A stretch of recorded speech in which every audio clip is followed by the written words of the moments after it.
Hello guys, and welcome to another tutorial by Rebecca Raistrick Photography. In this tutorial I will show you how to achieve this kind of look using the basic colours section on GIMP.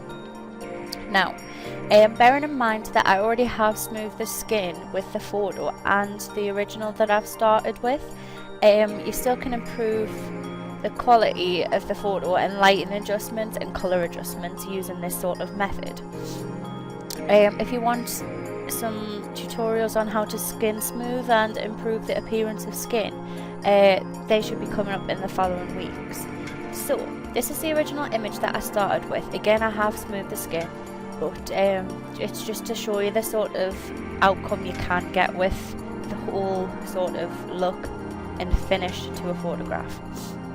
So using GIMP, I do like to use these tools for a lot of my photographs, but for basic lighting and colour adjustments I do go a lot to the colours tool section, so I'll just show you how I use different sort of tools under this category just to improve the lighting and just some basic improvements. So first, using the curve tool. This is my favourite tool and I do use this quite a lot, especially if the lighting conditions on the day aren't right.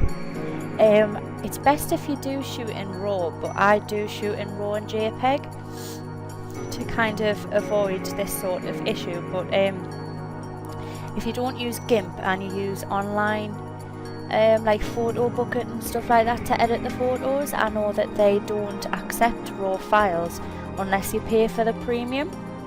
There's nothing wrong with paying for the premium, just I do find that you do have to be careful with photo bucket because it does tend to reduce the size of the images. So anyway, using the curve tool, you simply you can click on any of the line and you just drag it up, and to drag it up it improves the lighting and makes the whole image lighter, and you can just move up to make the image more saturated, and moving it down does make it darker, but as you can see it's got less saturation.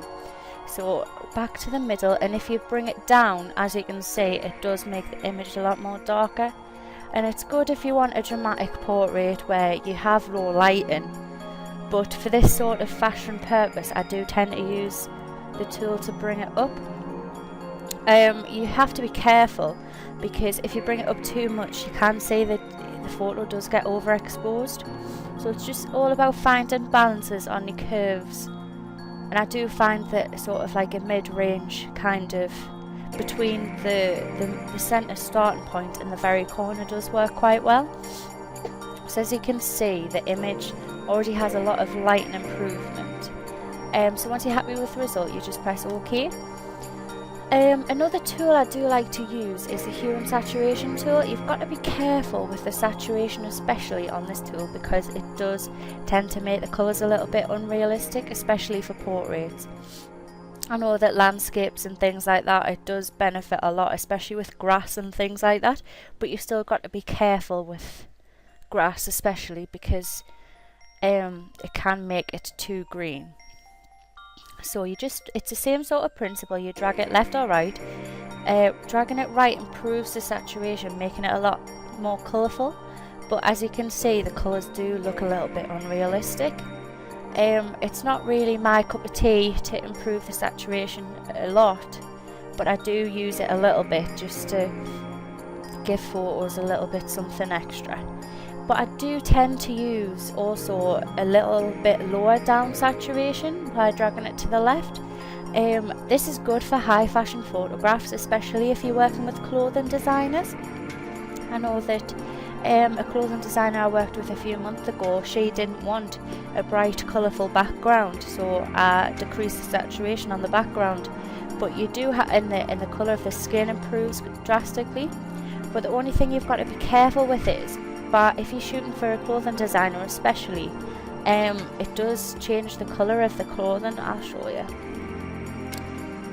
Not by a lot, but as you can see it's kind of like a purpley colour, whereas in real life it is like a grey colour, and it's still, by dragging it to the left or right, you can still see it's kind of like a purpley colour.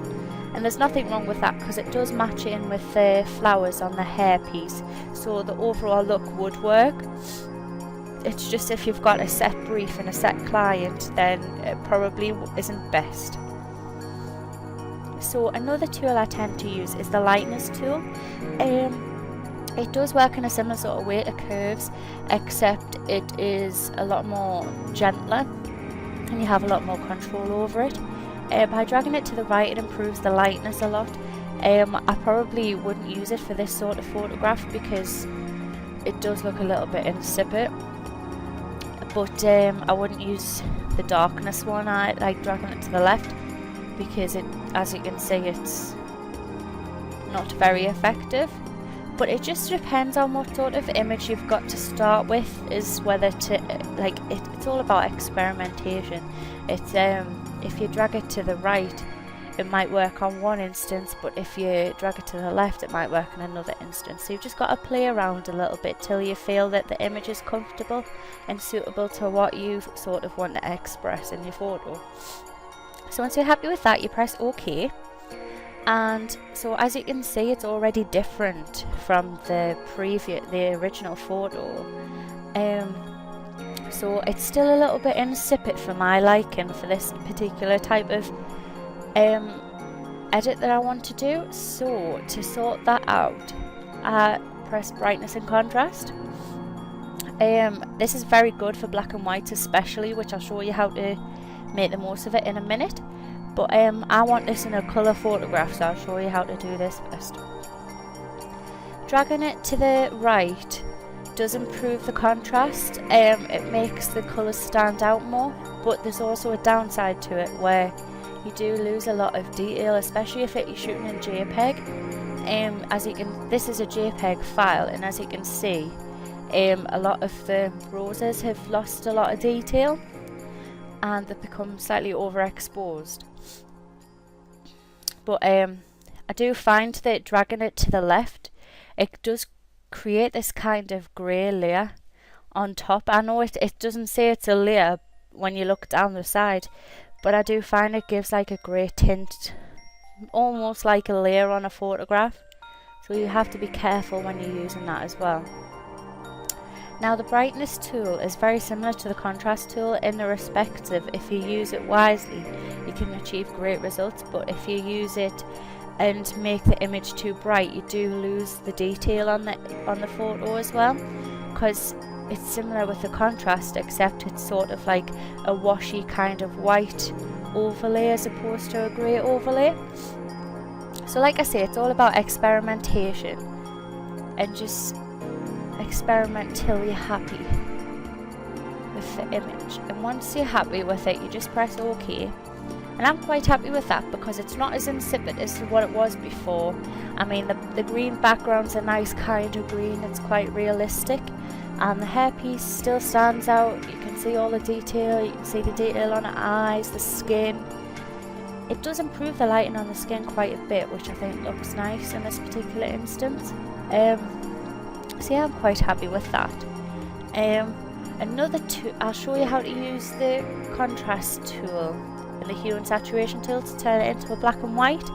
This is a very, very basic black and white, but you can use other tools effectively to make the most out of it. So as I said before, the saturation, dragging it to the right, improves the colours and the vibrancy of the image, whereas if you drag it to the very extreme of -100, it makes the image black and white, and it doesn't have a lot of life in the photo, I think, having it just by this method, unless there's lots of dark colours and light colours already present within it.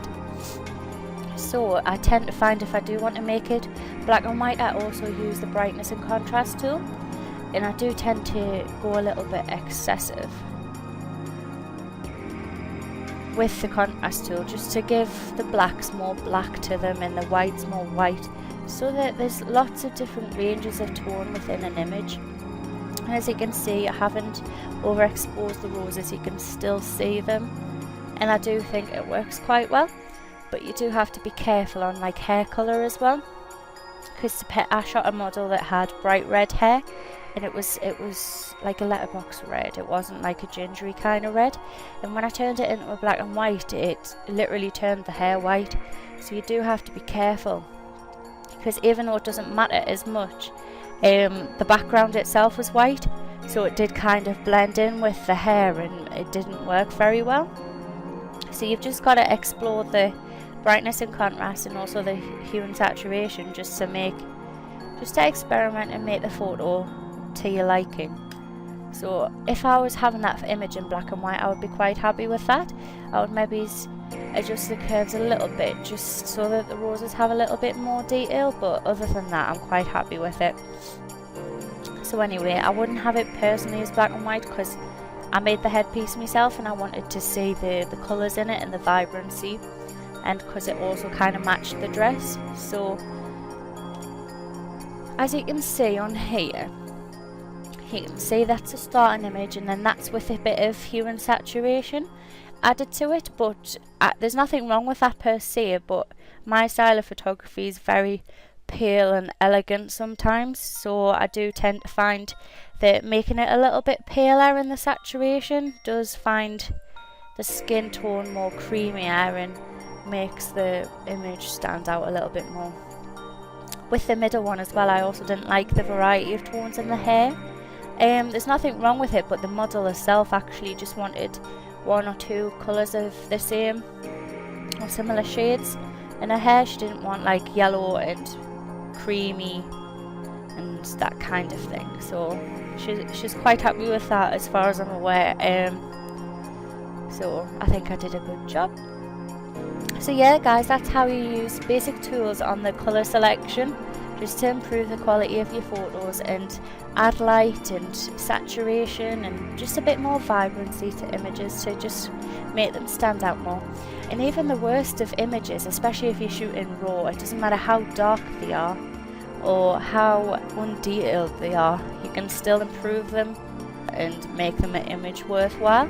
And you just got to remember, even if you're shooting and you tend to have the habit of deleting photos, that it's best to make sure that you keep all of them, because they are retrievable, especially if you shoot in RAW. I mean, you can get similar sort of results with JPEG, just if you blow them up bigger, you not get the same sort of clarity and detail in them. So anyway, there we are. Thanks for watching guys, bye!